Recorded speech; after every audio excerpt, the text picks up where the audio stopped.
Good morning and welcome to NeoConnect 2020.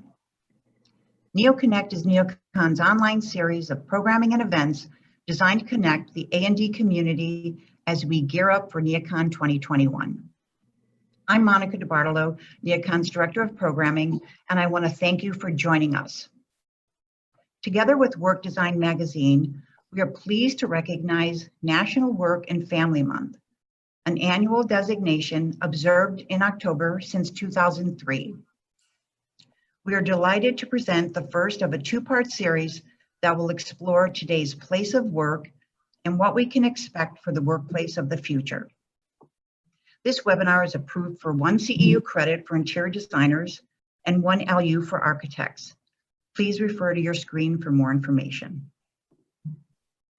Today's topic, entitled Forging the New Frontier of the Workspace's Next Normal, features an inspiring and talented panel of experts.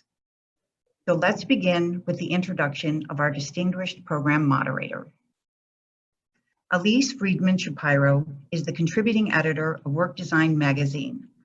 She has worked in the field of workplace planning and design for over 30 years. Trained as an architect, moving from designer to design manager and from architectural firms to corporate real estate positions, Elise has seen the evolution of the workplace from her involvement in projects of all kinds and sizes and locations. Writing about workplace and perfecting her yoga poses, soft yoga poses, adds another layer of perspective. Please welcome Elise Friedman Shapiro. Thank you, Monica. Speaking for Work Design Magazine, our digital publication, we are so excited to join the MART in partnering with you for this NeoConnect event. I'm delighted to introduce this morning's panelists.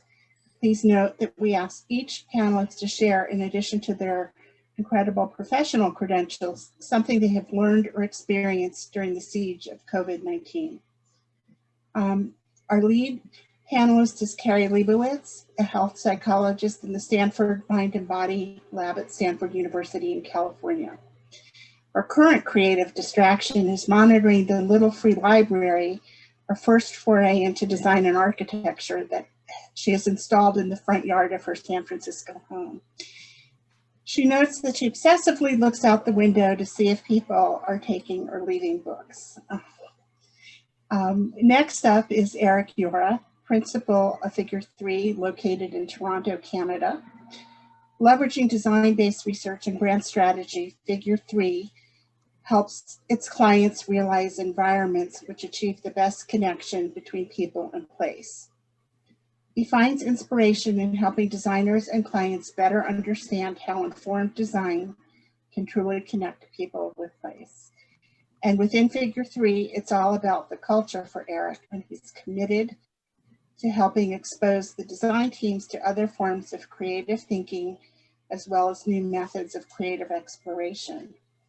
Speaking to that, he notes that during the work from home period and living in a small open concept house, his day is a constant negotiation for Wi-Fi access, privacy for client meetings, and traffic control to avoid half-dressed kids walking in and out of video calls. So we'll see if we have any interesting visitors this morning. Jamie Feuerborn is Director of Workplace Strategy for Ted Moodis Associates, a workplace design firm specializing in strategy, change management, branding, and design. They've just celebrated their 30th anniversary and have offices in New York, where Jamie's joining us from this morning, Chicago, and an alliance with MCM in London. During the quarantine, Jamie mastered her go-to chocolate chip cookie recipe and always has the dough ready to go in the freezer for fresh baked cookies at any time. I wonder if you brought some to work today. Oh, no, I made some yesterday though. Also, her firm created a cookbook, The Taste of TMA, so that recipe now is available to her coworkers. Her family's quarantine extended to a 5.5-month stay in Cape Cod, but they are now back in New York, where her 5-year-old just started first grade. So I imagine work-life balance is a hot topic at her house. Our third panelist is Sylvia Koa, our third design panelist, Principal and Director of Interior Design for Leggett Architecture in Chicago. She describes her firm as an inspiring place full of incredibly talented people where creativity thrives.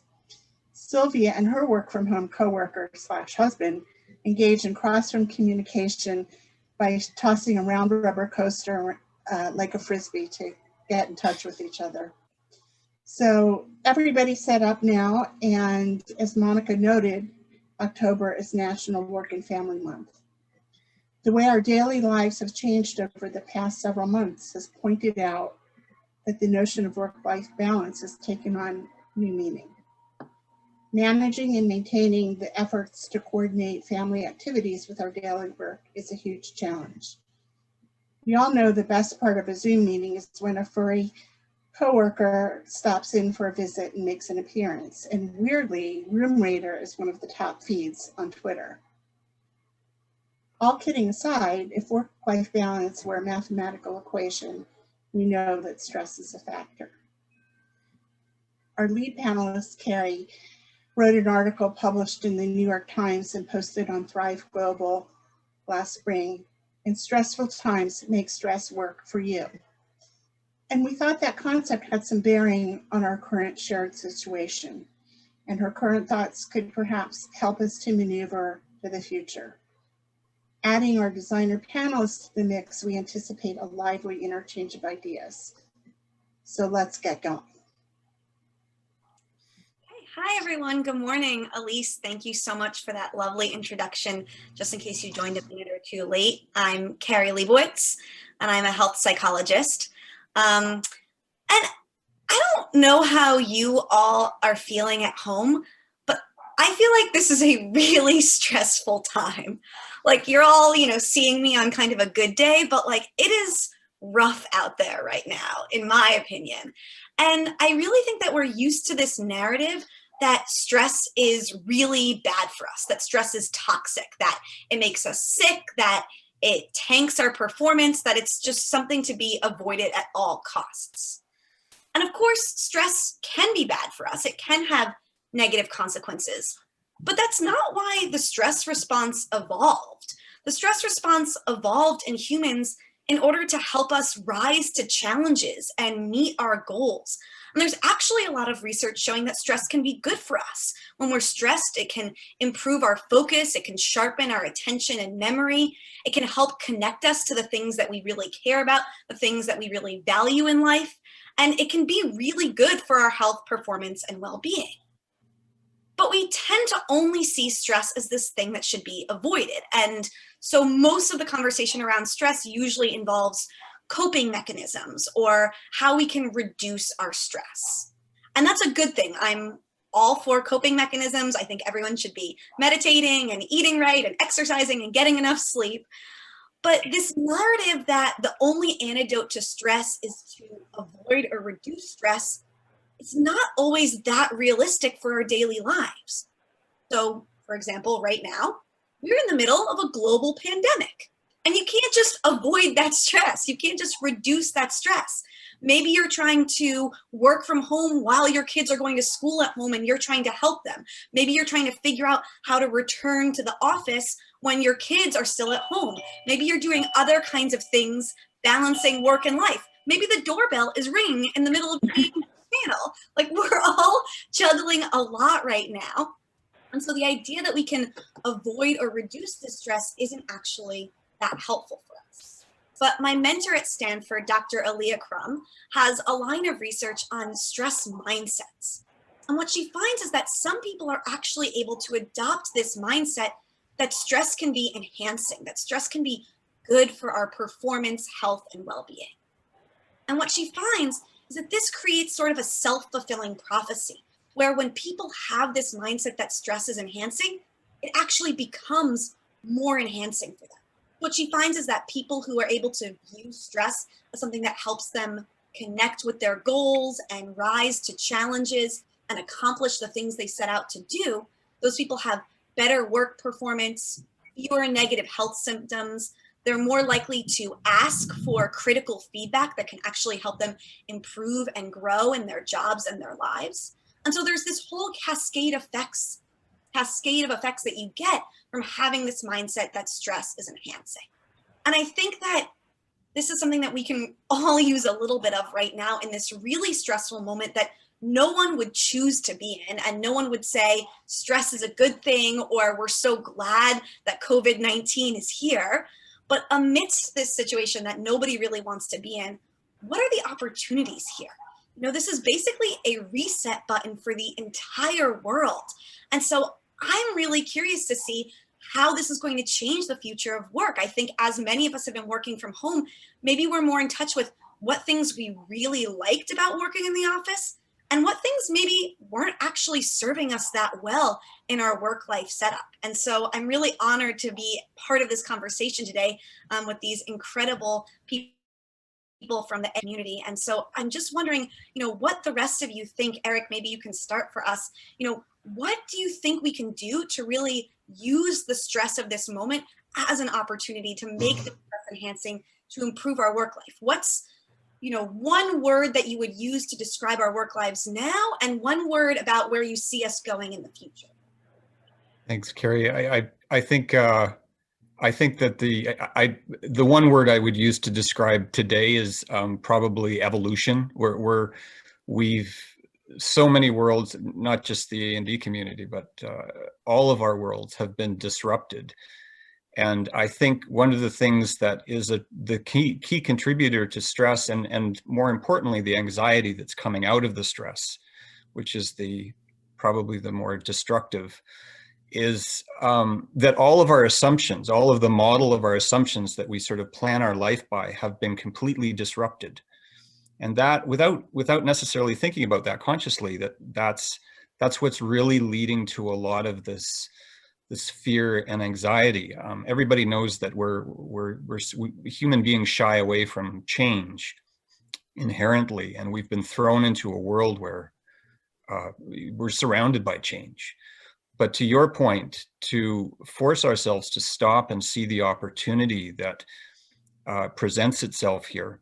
I keep hearing my coworkers saying, and I say it so many times, that we're in the midst of the largest workplace pilot ever conceived by the human race. We're learning so much about how we work, what we need to work, how we think creatively, how we think focused. It's an incredible opportunity for learning, and so far we have learned so much, and we will continue to learn so much. Yeah, and Eric, to jump in on that, it's interesting. Like, we're having, you know, I talk to a lot of our clients, and we're having these conversations, and it's everything that we would have said pre-COVID, not everything, but, you know, like certain parts, you know, talking about bringing connection or that water cooler talk and creating the opportunities to bump into each other.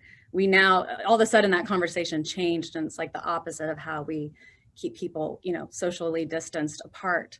But it, you know, on that whole innovation, like the stress kind of makes us think differently too about what's happening. And we're in a place in our industry, for a lot of industries, that we have to take a step back and say, you know, at first everybody was really a little bit reactive, right? Like, okay, this happened. What do we need to do? Like, what do we do to get up and running? What do we get our offices ready? How do we prepare for this? Now that we're entering like 6 months of it, we can start to be a little bit more proactive, even though there's still a lot of unknowns. So that gives a new challenge, but it allows us, with that innovation or with that stress, that pressure allows for innovation to kind of happen. That's even throughout history, when we've experienced stress, like the Spanish flu, that's where a lot of innovation came from. And, you know, we see that throughout history. And, you know, thinking about the words too, you know, we've always talked about like workplace being flexible and adapting, and that's so important now more than ever. And when you really break down those words, adaptable means the ability to adjust to new conditions, where flexibility, the actual definition of it, is capable of bending without breaking, which kind of sounds like more painful. It's like, okay, we're just going to stretch this as much as we can to make it work before it like cracks. So starting to think about how do we, like, we as individuals, as designers, as family or consumers of life, like become more adaptable, but then also how we're designing workplaces and other environments like to be adaptable as well to the change. And so you're saying in education too, right? Yeah, I was going to tell you, I would say that this is the time for transformation and it's the time for growth. And it's not just in the workplace, but also in education, also in healthcare, in every one of the segments that interior design touches is a time for growth and transformation. One thing that I see that came out of this, remote controlling kind of COVID thing is that in a good way, we all became more human. So I kind of want to celebrate that. Before we were all kind of in a hurry and we were all in our offices, and every time you talk to somebody it was like, hey, can I have these? Please send it to me right away. Thank you, bye. And now there's this empathy for people, is this humanity level that every time we call anybody, it's like, how are you doing? How are your kids? And as I mentioned, we're all seeing our homes. It's time to reflect. It has given us a time to reflect about what we do and who we do it with. To me, that's huge. That's a part of it. It's like a little bit of our personal lives has spilt into our professional lives, and we've had to learn to deal with that and adapt to that. And I think bringing the human side to all of us within the professional setting has been really fascinating to watch.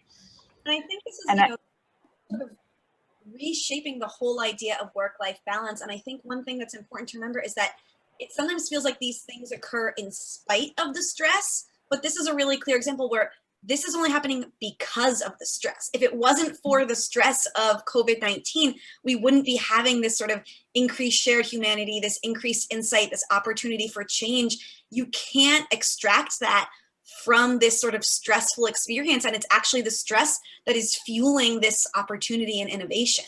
Mm-hmm. And as Jamie mentioned, it's the time to design for adaptability, for flexibility, basically for resiliency.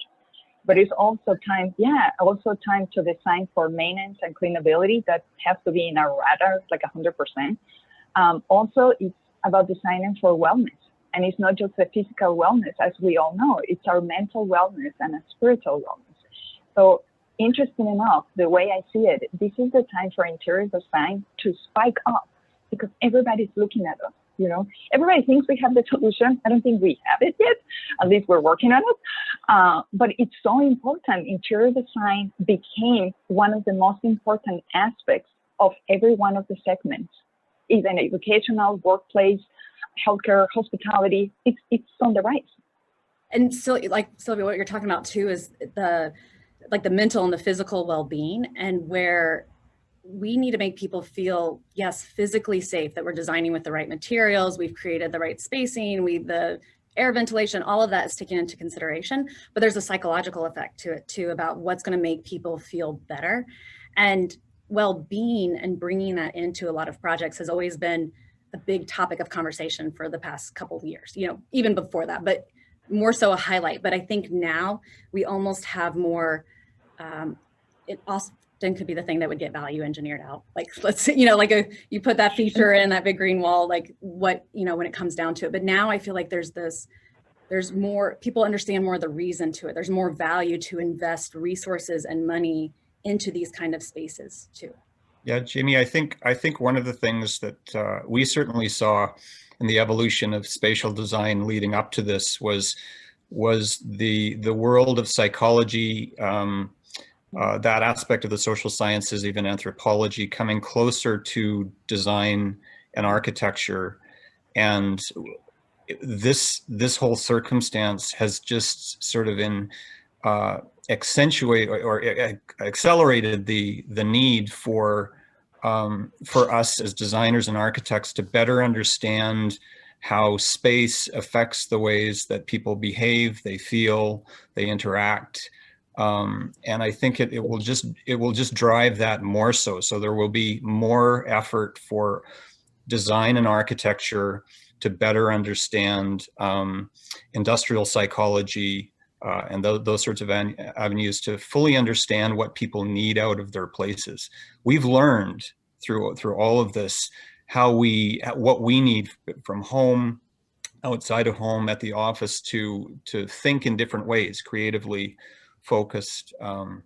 Designers will have to adapt to that. Architects and designers will need to be considering that more and more going forward.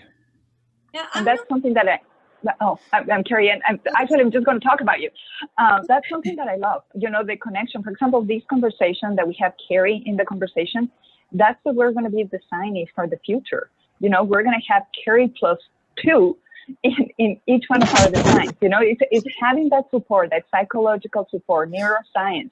It's really bringing science into our design, and it's just going to make us better. I mean, we know what we knew. We're learning the new way. This is just going up. We are just going to grow, and this is going to get really, really exciting.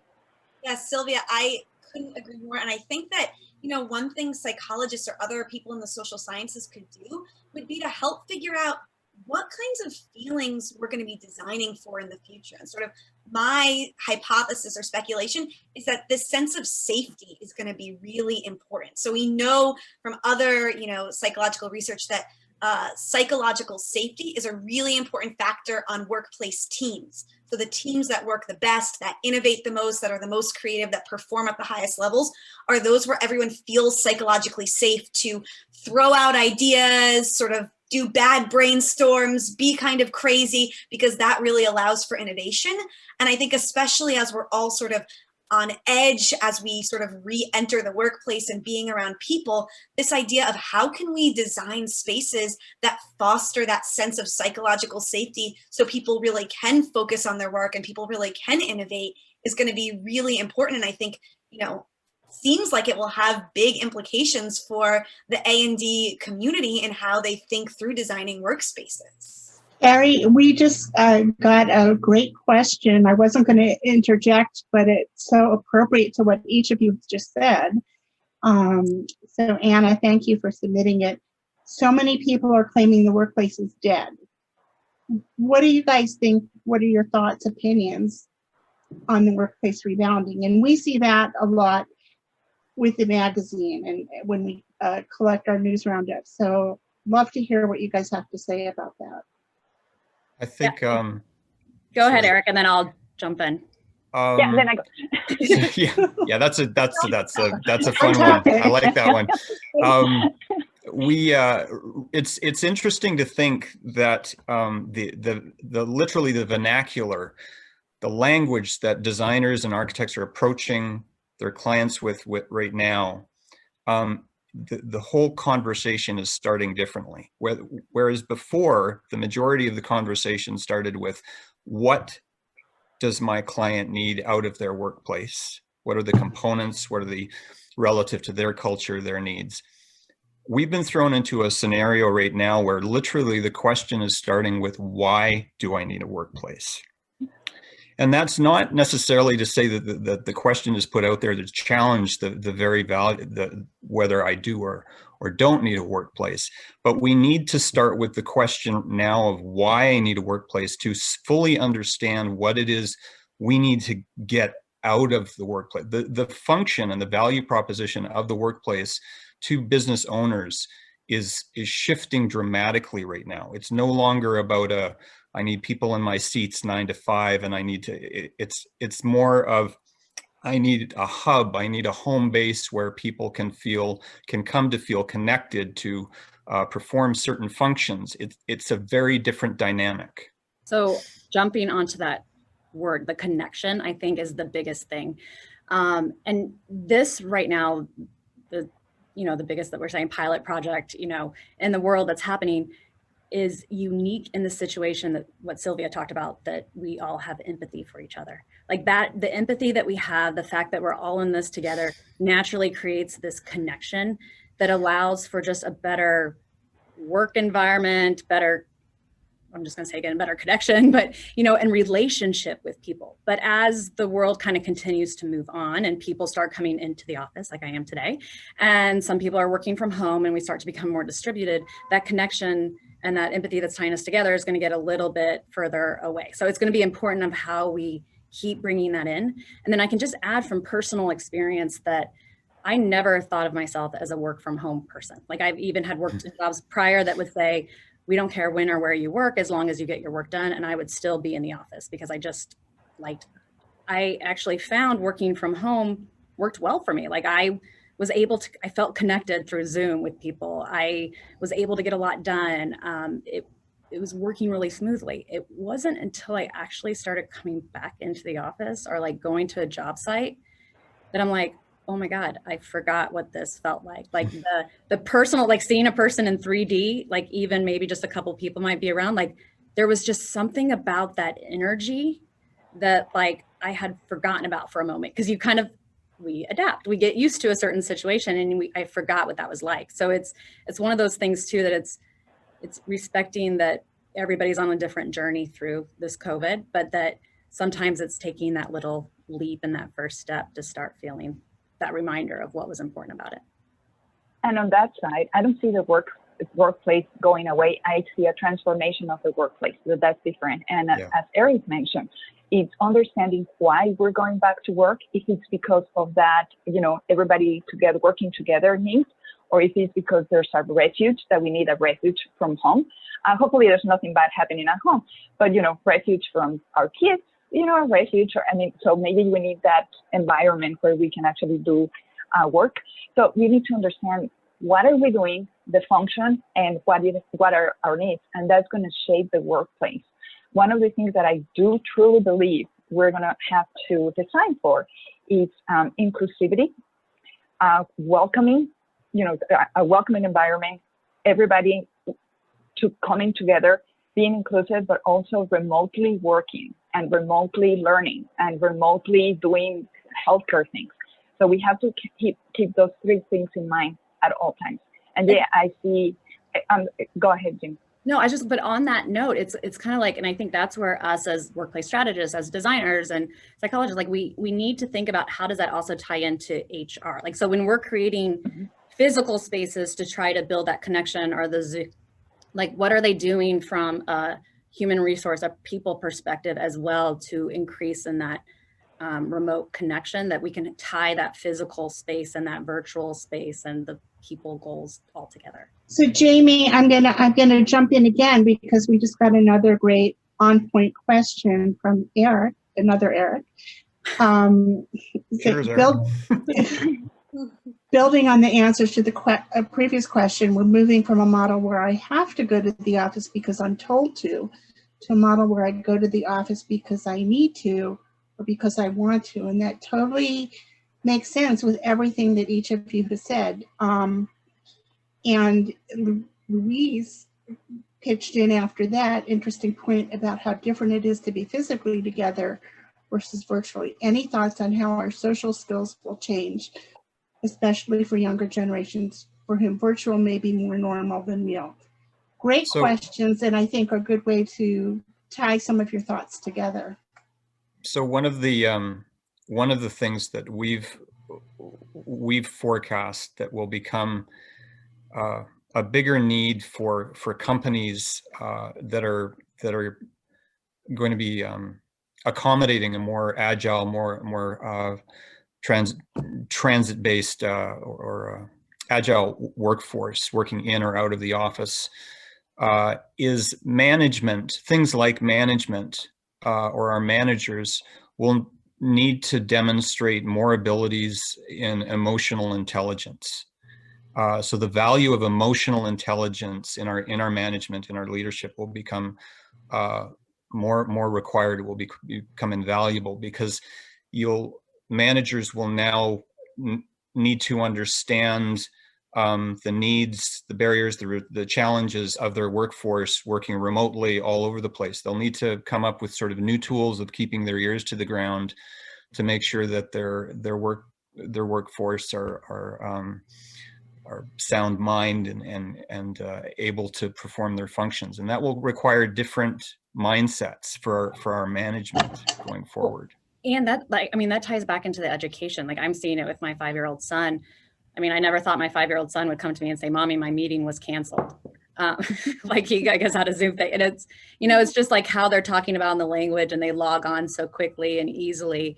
But like, not only are the children adapting to the he's going every other day in person versus virtual, and he goes somewhere for the virtual. But so they're adapting to it, but the teachers all had to pivot to say, okay, I'm used to teaching 5-year-olds and first graders, like in a classroom where I can actually control it more. And now I'm trying to manage them on a virtual screen. So it's interesting to see how that will start coming into our workplace as this new generation starts coming in too. Yeah, And I think, okay, I think the beauty of this is, yeah, there's going to be the side of the manager that they need to have more empathy for everybody else and understand exactly what everybody's doing, but also of all of us that are working remotely or, you know, that are flexible in our work, the responsibility that you have to have and the motivation, it has to be an internal motivation for you to do better. So whoever has that internal motivation will rise to the top.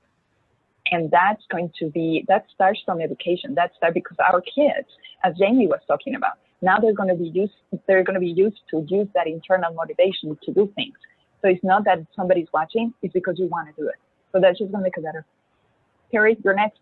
I think that flexibility is going to be so huge moving forward. And one of the things I hope that this does for us is, you know, as the question that we got said, you know, moves us towards this place, as Eric pointed out, where we don't go into the office because we have to, we go because we want to, and that you have this option. If working from home works for you because you need a place where people aren't coming and chatting in your ear, then you get that option. But if you need a place where you can go and collaborate with people and be around others who are working on similar things, or be in a place that's just for work, you'll have that option. And so I think that we're going to see workplaces needing to more deliberately show what the value of the work environment is. So, you know, my partner works at, you know, one of those crazy Silicon Valley tech companies where like all his meals are provided, and he really misses the office because the value there is really clear that, you know, he doesn't have to worry about making his breakfast or lunch or whatever. For other people, it might be the value of being able to meet with a team in person, to have those connections, as so many of us are talking about. For other people, it might be being in a building that feels really good, at a desk that you really like, that's set up just the way that you like it. But I think there's also going to have to be adding value that competes with the value we get from being at home. So I don't know how many of you have been adopting the practice I've adopted of taking midday walks around my neighborhood. And, you know, that is such a nice thing to feel like I can get out and get some fresh air and get in some greenery. But maybe if my office is in a high rise, that doesn't feel like something that's as accessible to me if I do go into the office. So I think it'll be really about demonstrating value in terms of recognizing, oh, these are the things that are special about being in a workplace together. And these are also the things that we can offer that sort of simulate some of the things people liked about working from home. I think that's where it comes in too, that there's a lot of variety. And, you know, for us, it's, you know, and looking at for anybody, it's not a one size fits all. So yes, we can go in and we can kind of design and say, all right, let's create a kit of parts. Let's think about how the space could be. And we want areas for refuge and like focus work, and we want team collaboration spaces, and we need some enclosed meeting rooms, and we need this and that. So it is recognizing that, like, having those different spaces, so it gives people more choice when they do come in. But then each company is a little bit different. So, you know, there is the balance, but as the question was kind of saying, I think there was a comment on it about some people don't have the choice to work from home too. So there are some essential roles, or due to compliance or whatever, that they do need to be in. So we also need to think about that space and what that looks like that we're creating for them, to make sure that there's comfort for that day-to-day that they're going to be in there. I think it's been interesting watching. I go back to the analogy of the workplace pilot, and I think this goes to support that any pilot, the longevity of a pilot is critical, because you need people to actually experience the pilot for a certain period of time, to go through various realizations of that pilot, and to follow the chronology of when we fell into this world to now. It's been interesting watching the evolution of that, because I think at the beginning what we heard was so many people were we were patting ourselves on the back, and we were enamored with just how fast we'd adapted to working from home and technology. We discovered technology was amazing, and we were doing so well.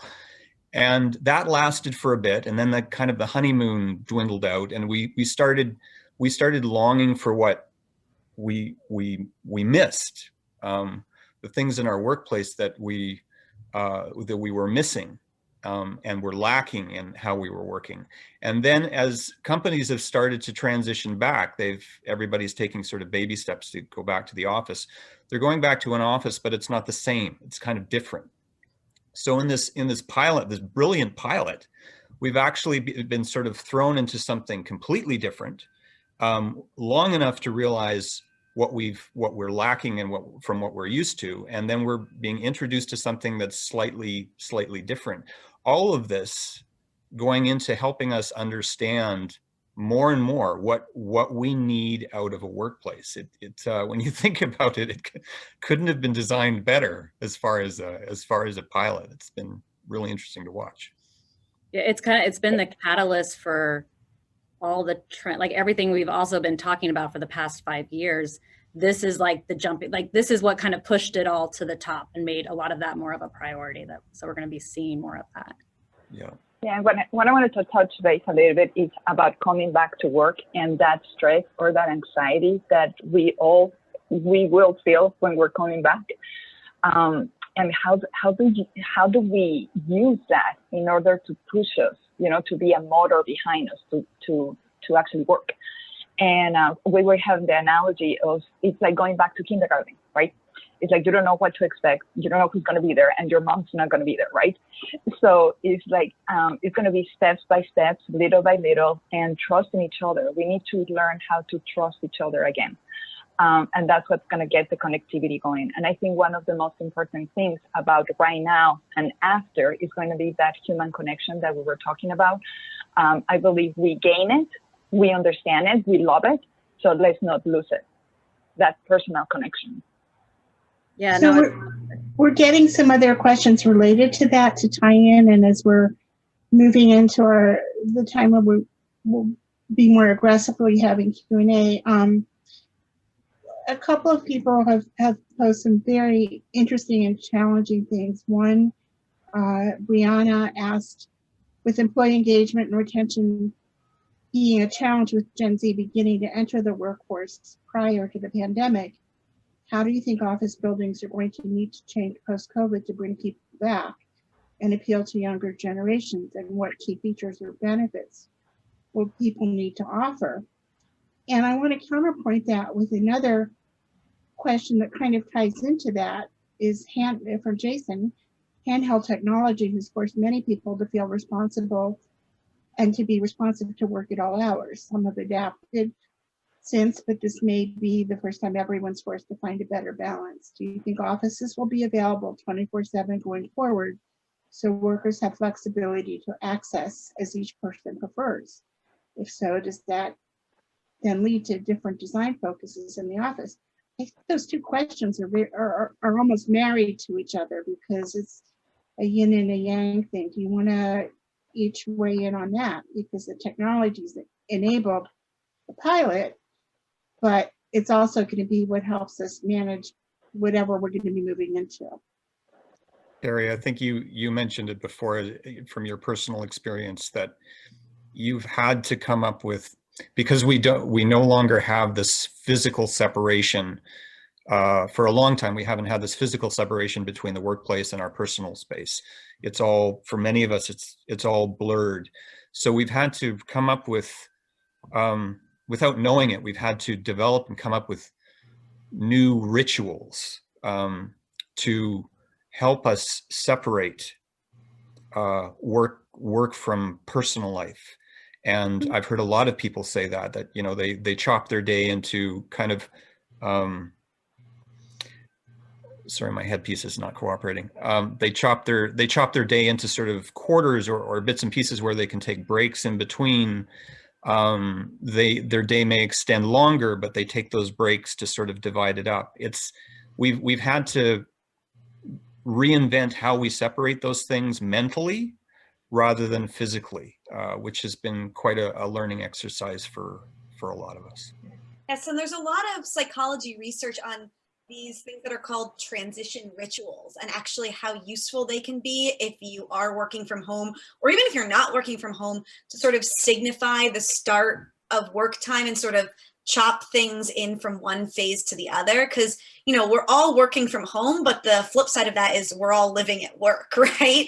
And so I think that in some ways, this might counteract that trend of everyone being expected to be available 24/7, because now everyone realizes that that's not possible and that we have to sort of chunk ourselves and chunk our lives. So, my roommate takes the 15 minutes she would have commuted before and goes for a walk in the morning before she starts her day. Mm-hmm. I know other people who, always stop and do a workout because some physical exercise at the end of the day can be a really good way for them to transition. So there's lots of these little practices or rituals. It could be, working out. It could be a glass of wine. It could be listening to your favorite podcast, calling your mom. But these things that we do ritualistically to say, yeah, I'm going from work mode into not work mode or vice versa, I think can be really important both for our well-being and for our productivity of really sort of turning it on, turning it off. And we know that that rest time is, in some ways equally important to that work time in terms of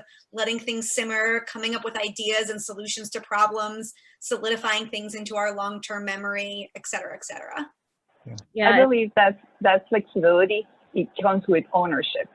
So we like the flexibility of, it's like we have our own time and we can go and do something that we need to do and come back to work. So, but we need to have the ownership of knowing where our time is to work and where our time is to live, because otherwise we're going to go nuts. Now, the flexibility will let people work 24 hours if they choose to. But that is not the solution, because anybody will go insane by working 24 hours. That's not life. So it's like, how do you do a plan of life? How do you plan your day in order to have a schedule and in order to be productive?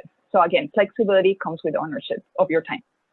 Yeah, that's totally it. It's the ownership. It's like kind of creating the boundaries between even just your own personal and your work of what that looks like in the structure. And it's interesting, like I actually thought, kind of coming back into the office, I was like, oh, I lose that time with my commute. Now I'm on public transportation, so it's a little bit different than somebody that might be driving in. But say it takes me 30 minutes to get in. I'm actually like, I can either catch up on emails on my phone, so I'm still able to work if that was like how I was using that 30 minutes, or I'm like watching a podcast, or it's my actual transition time. I kind of forget, like it didn't take that long, and it actually was just a nice, like, it's actually one of the few moments I get kind of by myself, like just to me, is surrounded by, hundreds of other people, but like my own personal time there. And so there is something to that commute. We in our office with everybody starting like to slowly come back. So we're open on a voluntary basis, and people create videos of their commute to share to the office to help like kind of ease that. The idea is to ease that anxiety, show what it's like coming in. So it does connect back a little bit to that personal, because you get to see what somebody's like commute was like getting into the office, and they do a whole video and fast forward, and like you see the experience of walking in. So it eases the anxiety on all of that too. We're moving into the final 15, and we're getting some really fantastic questions. I'm going to pivot a teeny bit with a question that Kendra has weighed in on. Can you expand on inclusivity?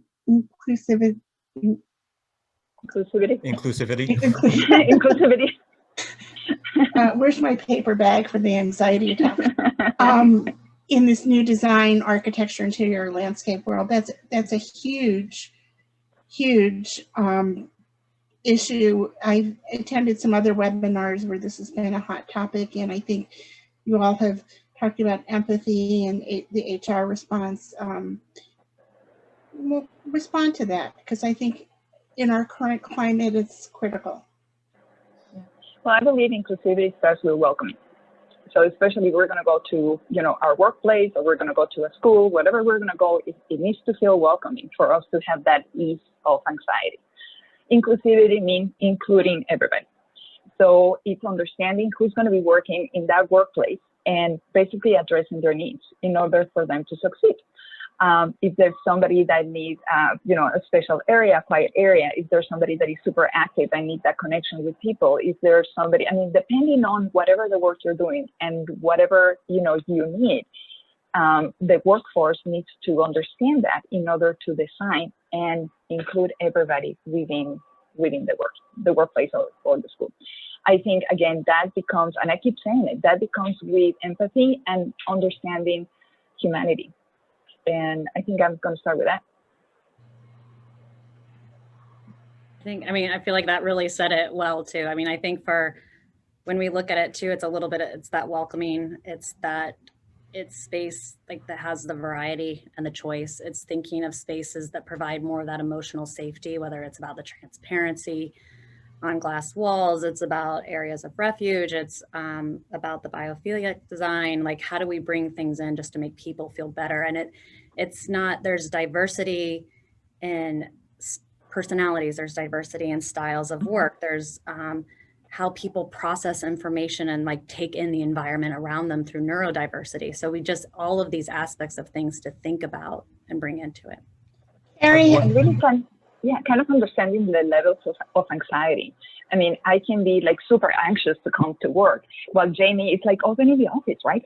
So it's like, how do you create that flexibility that Jamie was talking about for me to be separated as much as it makes me feel good, and for Jamie to collaborate with everybody because, you know, she feels good about it. So it's understanding psychology. So I'm going to Carrie, right? Yeah, So that's what I was going to do. Thank you. I also think that this is going to be a really interesting moment for design awareness and education, right? You know, I think that most people who go into their offices and workspaces, unfortunately, aren't really thinking about the people who designed it. But now that there's all these questions about ventilation systems and making sure things are safe, I think it's actually going to be a really exciting opportunity to pull back the veil a little bit on how much thought goes into designing these places that facilitate healthy working environments and facilitate personal health, because obviously we are going to see things like ventilation being more important, ability to open windows, you know, what are sort of the cleaning practices, how many of the doors are no touch, you know, all those kinds of things. And I think there's lots of opportunities there to also think about, okay, if everybody wants no touch doors, does that increase accessibility for people with disabilities as well? And so I think it's going to be this sort of really exciting synergistic time to make people more aware of the thought and effort and design that goes into their spaces, so that people are a little bit more educated as sort of employees and consumers of design. It's like And I A&D don't will get believe its 15 minutes. of pain. And I don't believe it's going to stop in COVID, right? This is a result of COVID. I believe this is going to be the beginning of a new trend. It's going to be the beginning of a new way of doing things. And let's just say, hopefully COVID is gone. We'll never see that again. It will never happen again. But it can be, you know, COVID number 2, God forbid. But we are prepared. You know, if that happens, we are prepared. So it's how do you embrace change, and how do you make it better? I've always thought it's how you handle things that are difficult and challenging that give you more opportunities to learn and improve. When everything's going well and you're just sailing along, it's too easy to skip over things that are really important. As we move into winding down, can each of you think of 3 factors to consider as we collectively in our industry, A&D, manufacturing, corporate real estate, construction, as we take on these design challenges moving forward? They can be your buzzwords, they can be just something that comes to mind.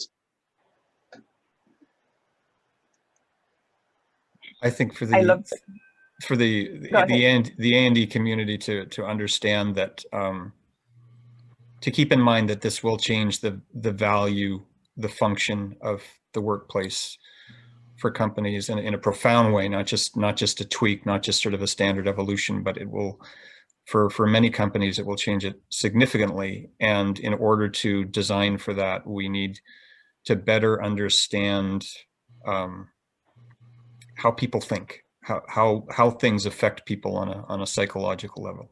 I think that will become more and more important. And 3 words that go ahead. I think my 3 words will be empathy, flexibility, maintenance, cleanability, inclusion, and remote connection. And I would say on the 3 words, the adaptability, well-being, and technology. Well, we're all so aligned. I was going to say comfort, transparency, and adaptability. But I think this point that you made, Sylvia, that, you know, hopefully there won't be a COVID-2, but this is showing us, you know, there's going to be something. And I think this idea of a workplace that isn't designed once is going to be really exciting, that you have a place that can be recreated, that can be reshaped, that can be refreshed more easily to meet whatever challenges come up. I think that adaptability in design feels like it will be so valuable and will tie in to everything else that you all are saying. I'm going to throw one last question out that came from Amy. As a facilities professional, the needs of the workplace are changing rapidly, resulting in a major shift in the skills required to manage workplace and real estate. We need design, but there are technical glitch here. But there are gaps in navigating the new normal. We need project managers and corporate planners who can translate good design ideas into actionable items. What are the gaps in the expertise between within the traditional facilities department? You've all said that design is more important than ever, but again, we all know that it's really teams and bringing more people to the table. Maybe wrap up our Q&A on that. And to our attendees, we are getting some really great questions, and keep them coming. We will address it going back to our panelists after the fact in our write-up on our takeaways from this incredible panel. Who wants to take that one on? I think so. It's more about too, like the role of like facilities and that gap, right? Yes. The gap. So it is interesting. I think that as we facilities almost too, in some aspects of this, especially in the beginning, has been almost like this behind the scenes too. When you think about all the facilities, has a lot of the teams on it, like the operational side, the cleaning, the the day-to-day of it, and the security. So when we think about the cleanability stuff too, it's like that perfect example of like cleaning would just always happen at night. Like you didn't want to know that it even happened or see it. You just wanted the space clean. And now it might be more that it's happening like right before people come in, or that people see it during the middle of the day and that frequency. But there's also, as we go into more technology features, and whether it's kind of things that are going to help make the environment better, POE lighting, or we look at occupancy sensors, and we start getting into technology and the different lockers if we're going to unassigned seating. There's all these other, like the role of the facilities team becomes a little bit larger in that day-to-day experience, where before I feel like it could have been like come in at, take care of it at night and like one thing, and then it rolls over to the next day, like the space is reset and ready to go. And now it's this continuous, more of a role. Something that's really blurred the boundaries for facilities for a lot of companies, because they haven't been faced with this before, is does the role of facilities or the maintenance of furniture and the environment extend now to people, to a staff member's home environment? Because you now have this sort of this flexibility, and there's been a lot of questions. I think everybody's experienced it. We had to mobilize so quickly that we were literally, in some cases, we were moving components from the office to support people at home. And then this question comes up: is where does the responsibility lie? Where does facilities' responsibility lie as it relates to maintaining that furniture, maintaining that flexibility, maintaining anywhere down to the and supporting the IT connection, the internet connection from a person's home or not. It's raised a lot of questions. That's like a whole hour discussion in itself. Like it could start. We were kind of talking about this with somebody else. Now that we've entered like the 6 months, it's like, well, it's like starting to think about all the factors of people working from home, and does that become like more of a client's like real estate strategy going forward, or is this just because of the pandemic, or is it more about employee choice and where that responsibility lies? I think coming back to facilities, just a quick comment on the facilities. There's nothing more PC than seeing something that says, this was cleaned like a half an hour ago, right? So everything that is cleanability and maintenance is going to be showcased. It has to be showcased to keep that peace of mind for all of us. And how important will be as interior designer, not just to, recommend a product and kind of knowing how to clean it. We really need to dive into how it's going to be sanitized, how to be cleaned, how it's going to be disinfected, because those three things are very different. And what are the guarantees? And what can you be clean of? So our work actually became a little bit larger on researching every single little thing that we are specifying in order to make easier for the facilities people on the other side to take care of things.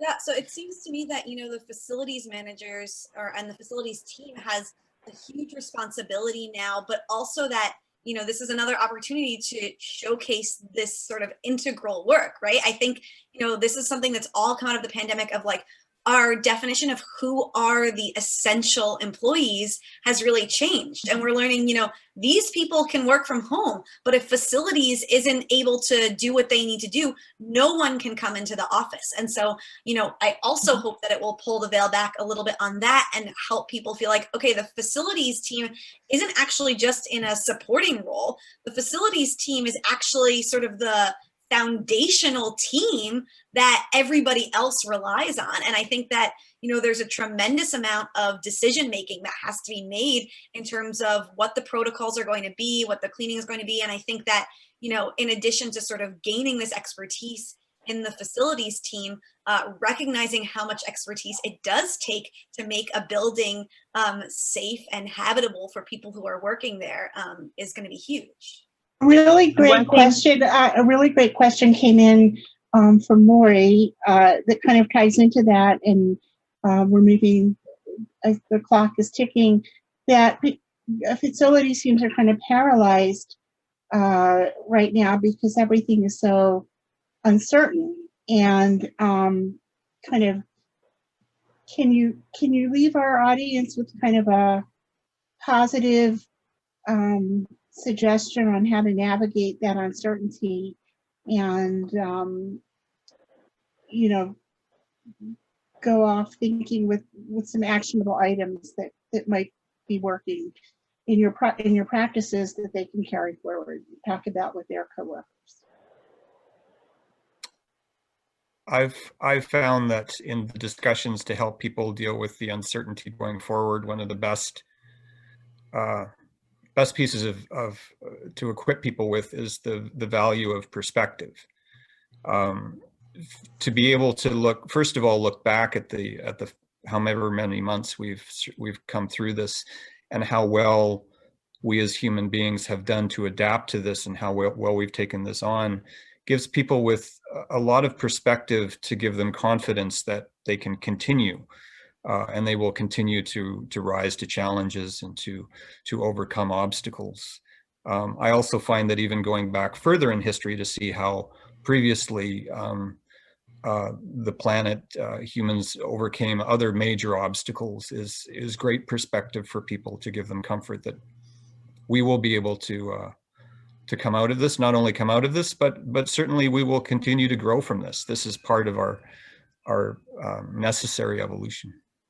Yeah, and I think, I would just add, it's looking at, yes, there's a lot of uncertainties, but there's a lot of opportunities. So if we start changing kind of the conversation or the question to what are we learning from this, what opportunities, even though there's still a lot of unknowns, there's a lot that we are learning throughout it all. And there's some comfort in the fact that knowing that we're all going through this together. It's not just one city that's experiencing it or one company. It's everybody is trying to figure this out together. So talk to other people and have conversations about it, and you'll learn, like, people want to share, people want to hear from each other and share that information.